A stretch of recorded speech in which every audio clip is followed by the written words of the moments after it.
Olá pessoal, tudo bem? Estamos aqui para mais um vídeo do nosso Panorama Bíblico. Hoje aqui é uma introdução ao Novo Testamento.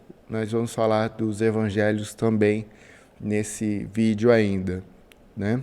Então, o nosso Antigo Testamento tem 39 livros, né? Dividido em Pentateuco, livros históricos, livros poéticos e proféticos, entre profetas maiores e profetas menores, né? Eu vou falar um pouco da divisão aqui do Novo Testamento. O Novo Testamento tem 27 livros e se divide assim. Os evangelhos são 4 evangelhos, né? Nós temos apenas um livro histórico, que é o livro de Atos dos Apóstolos. Nós temos as cartas paulinas, as cartas escritas por Paulo, né, que são Romanos, Gálatas, 1º e 2º Coríntios, Efésios, Colossenses, Filipenses, 1ª e 2ª Tessalonicenses, 1ª e 2ª Timóteo, Tito e Filemon, né? As cartas paulinas, essas são chamadas de pastorais também, essas últimas, né? 1ª e 2ª Timóteo, Tito e Filemon. Nós temos as epístolas gerais, ou cartas gerais, né, que são elas Hebreus, Tiago, 1ª e 2ª Pedro, 1ª, 2ª e 3ª João e Judas, e um livro profético, que é o livro de Apocalipse, ok? Então a gente divide assim o Novo Testamento com os seus 27 livros, ok? Agora a gente vai falar, então, primeiro sobre os 4 evangelhos. Então, nós temos 4 evangelhos, Mateus, Marcos, Lucas e João.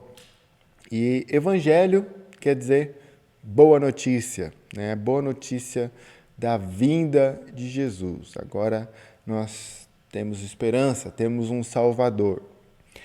O evangelho, ele é um gênero literário em si mesmo, ele não tem nada parecido com os evangelhos. Ele não é uma biografia. Os evangelhos não são biografias de Jesus, né? Ele contém sim aspectos biográficos, né? Falam da vida de Jesus, do ministério e a vida de Jesus, né? Mas ele tem narrativas, ele tem parábolas, né? Que são histórias fictícias, tem poesia, metáforas, profecias.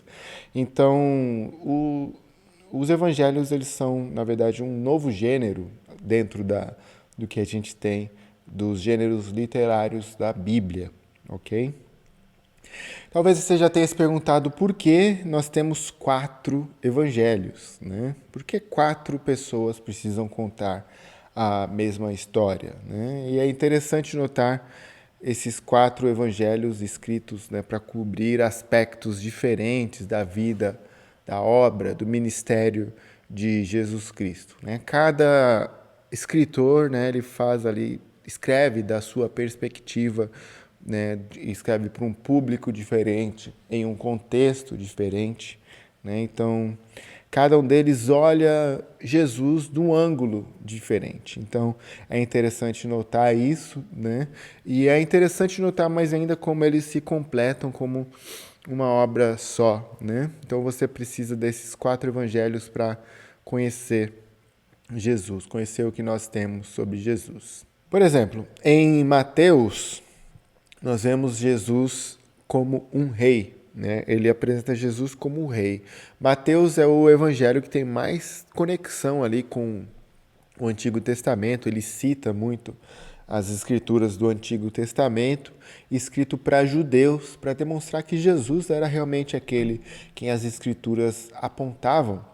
Jesus é o rei dos judeus, o verdadeiro rei dos judeus. Marcos escreve como Jesus sendo um servo, o servo sofredor. Lucas aponta para Jesus como sendo o homem perfeito. Então ele mostra a humanidade de Jesus, até a questão de Jesus, o relacionamento de Jesus com mulheres, por exemplo, né? Ele trata de Jesus dessa forma bem humana. É interessante notar isso. E em João, ele é o Filho de Deus. João aponta para, enquanto Mateus e Lucas, por exemplo, trazem genealogia de Jesus, João aponta para Jesus lá na criação, como quem já estava lá antes da criação. Então, ele apresenta Jesus como um Deus, né? Então, cada um aborda Jesus aí, a vida de Jesus, de forma diferente, em um sentido diferente. Eu quero falar primeiro dos evangelhos sinóticos. O que são os evangelhos sinóticos, né? São eles Mateus, Marcos e Lucas. Sinótico quer dizer visto pelo mesmo olhar.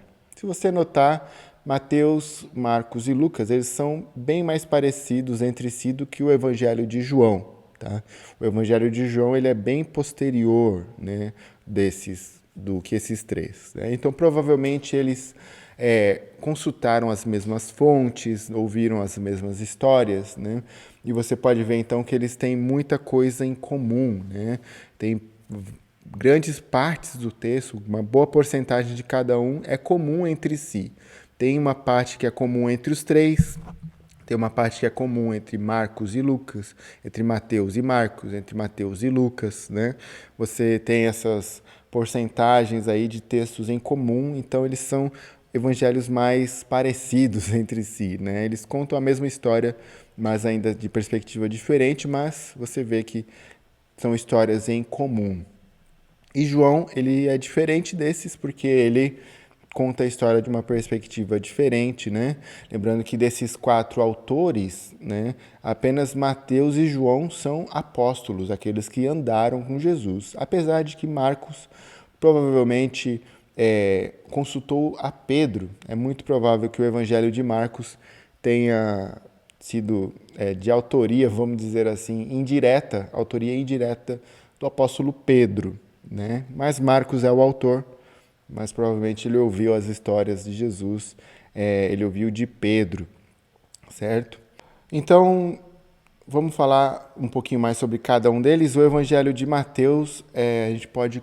Mateus é Levi, chamado de Levi, que era um publicano, né, um cobrador de impostos do Império Romano, e ele segue Jesus quando Jesus o chama para segui-lo. Ele é chamado de o Evangelho do Reino, né? O que mais vezes fala de reino, reino dos céus, pelo menos 32 vezes ele usa o termo reino dos céus, o reino de Deus, pelo menos 5 vezes, né? Então, ele fala muito sobre Jesus como rei, então ele fala do seu reino. E ele mostra, como eu já falei, muito das escrituras do Antigo Testamento como cumprimento em Jesus. Ele é escrito mais ou menos no ano 60 depois de Cristo, tá? Então, Jesus morre no ano 33 depois de Cristo, aproximadamente 27 a 30 anos depois que Jesus morre, os evangelhos começam a ser escritos, né? Por que isso? Os discípulos de Jesus tinham expectativa que ele voltaria nos próximos dias, próximas semanas, depois próximos meses, depois próximos anos, e ele não voltou. Mas então eles resolveram registrar todas as histórias que eles sabiam sobre Jesus, né? Muita gente pode questionar se então, dessa forma, os evangelhos são confiáveis. Afinal de contas, eles escreveram 30 anos depois, né, do que havia acontecido. Acontece que nessa época e nessa cultura, a tradição oral era muito forte, né? As pessoas contavam as histórias e as histórias permaneciam, né? E a história de Jesus, então, permaneceu ali oralmente, sendo guardada oralmente, então depois registrada em papel, vamos dizer assim.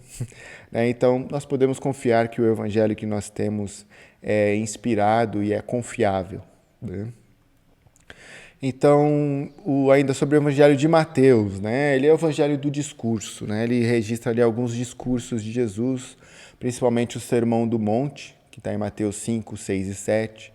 Também o sermão escatológico, né? O sermão escatológico, que é em Mateus 24, que ele fala sobre o fim dos tempos. Mateus 24 e 25, ele conta a parábola também das virgens, conectada com esse texto, mas é o evangelho do discurso. O evangelho de Marcos, né? Marcos, ele não era um dos 12, mas provavelmente ele era um dos 70 ali que Jesus envia, né, para pregar, era um discípulo talvez próximo de Jesus. Esse Marcos aqui, ele era primo de Barnabé, né? Ele viaja com Paulo e Barnabé em Atos ali. Na primeira viagem missionária, ele abandona os dois ali no meio da viagem, depois Paulo não quer que ele volte. Enfim, essa história está no livro de Atos, né? Então ele, como eu disse, ele é um dos 70 provavelmente, né? Mas ele não estava tão perto de Jesus assim. Então provavelmente Pedro foi a fonte. Pedro foi a fonte do que ele conhece sobre Jesus, das histórias ali que só estavam entre os apóstolos, né? Aqueles momentos a sós ali, só pode ter vindo realmente de alguém que estava ali, provavelmente Pedro. Marcos foi o primeiro evangelho escrito, né? Ele foi escrito entre o ano 45 ou 55, nesse espaço de tempo, né? Ele escrito com a ênfase de mostrar Jesus como servo sofredor. Você pode notar também que ele é um evangelho de movimento constante. Jesus estava ali imediatamente, foi para outro lugar. Você vê muito dessa questão até enérgica, talvez uma característica de Pedro também, né? Nós temos o evangelho de Lucas. O Lucas era um discípulo de Jesus, mas é o único autor do Novo Testamento que não é judeu. Lucas é grego, né? Lucas ele é um médico grego, então o único que não é judeu entre os escritores do Novo Testamento. Ele era parceiro de Paulo, né? Ele estava com Paulo ali em parte das suas viagens, né? Ele também é o autor do livro de Atos dos Apóstolos, né? Em boa parte ele ouve as histórias de outras pessoas, né? Outra parte ele estava junto, no caso do livro de Atos. Para o Evangelho, ele fez uma pesquisa, ele mesmo disse que fez uma pesquisa para obter essas informações. Provavelmente Lucas teve contato com Maria, com a mãe de Jesus. Você vê que alguns fatos ali só pode ter sido Maria que contou para ele. A história de Isabel ali, quando Maria vai visitar, Isabel é a mãe de João Batista, estava grávida ali, e o bebê se agita no ventre dela. Também o cântico de Maria, a oração de Maria. Então, são coisas que realmente só pode ter vindo dela mesmo. Então, ela provavelmente foi uma das fontes para Lucas escrever o Evangelho. Ele escreve aproximadamente no ano 58 a 60 depois de Cristo. Ele apresenta Jesus como homem perfeito. Ele mostra a humanidade de Jesus, ele tem realmente um aspecto bem interessante de Jesus.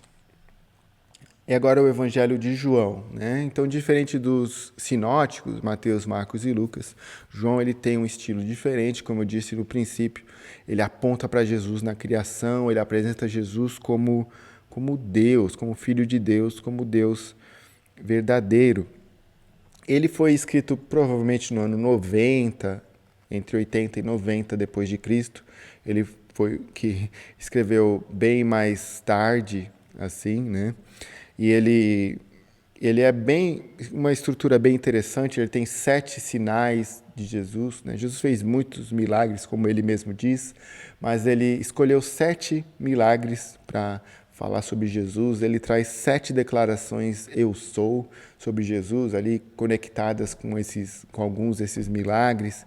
Então ele tem uma estrutura um pouco diferente dos outros evangelhos, e ele é o evangelho que dedica mais tempo à última semana de Jesus.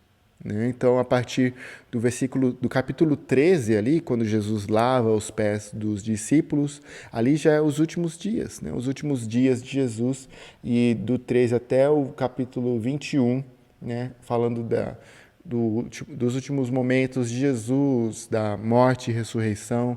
Ele traz ali as orações de Jesus que os outros evangelhos não trazem, em João 17, por exemplo, Jesus orando pelos que creriam, pelos que creem, pelos seus discípulos, enfim.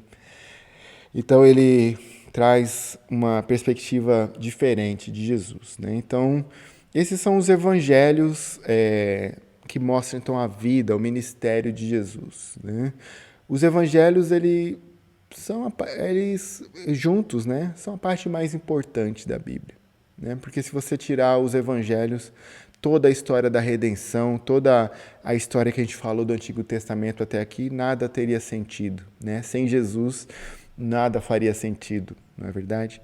Então, a vida, o ministério de Jesus estão registrados aqui no livro nos livros, né, nos evangelhos aqui, nos 4 evangelhos, e sem dúvida eles devem ser o foco mesmo e são muito importantes de serem estudados mais profundamente, ok? Como eu disse, esse é um estudo panorâmico, né, mas espero que tenha te ajudado a entender pelo menos por que nós temos 4 evangelhos, ok? Por esse vídeo é só isso, até mais.